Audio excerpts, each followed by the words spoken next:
Deepak builders end developers और निवृत्ति मोटकरी परिवार का एक्सक्लूसिव प्रोजेक्ट 3 लीव्स, ऊंची जीवन शैली का ऊंचा आनंद। For more details call 9823339180।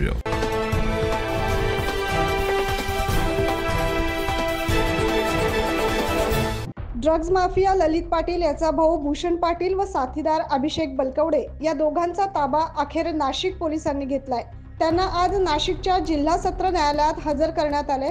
न्यायालयाने त्यांना 13 तारखेपर्यंत पोलीस कोठडी मिळाली आहे। ऑक्टोबर महिन्यात मुंबई व नाशिक रोड पोलिसांनी शिंदे गावात छापा टाकून MD ड्रग्जचा कारखाना आणि गोदाम उघडकीस आणले। सखोल चौकशीत हा कारखाना व गोदामाचे व्यवहार ललितचा भाऊ भूषण पाटील याच्या मार्फत होत असल्याचं उघड झालंय। 6 ऑक्टोबर रोजी रात्री नाशिक रोड व गुन्हे शोध पोलिसांनी शिंदे गावातल्या एका गोदामात धाड टाकली। त्यात 4 किलो आणि 800 ग्राम MD सह इतर रसायन असा 5 कोटी 94 लाखांचा मुद्देमाल हस्तगत केला। या गुन्ह्यातील संशयित मुंबई व पुणे पोलिसांच्या ताब्यात होते।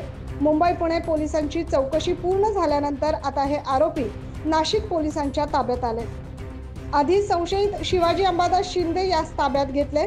शिंदे हा संशयित भूषण पाटील व अभिषेक बलकवडे यांच्यासाठी काम करायचा हे समोर आलंय। त्याने दिलेल्या माहितीनुसार आज नाशिक ड्रग्ज कारखाना प्रकरणी भूषण पाटील व अभिषेक बलकवडे यांचा ताबा नाशिक पोलिसांनी मिळवलाय।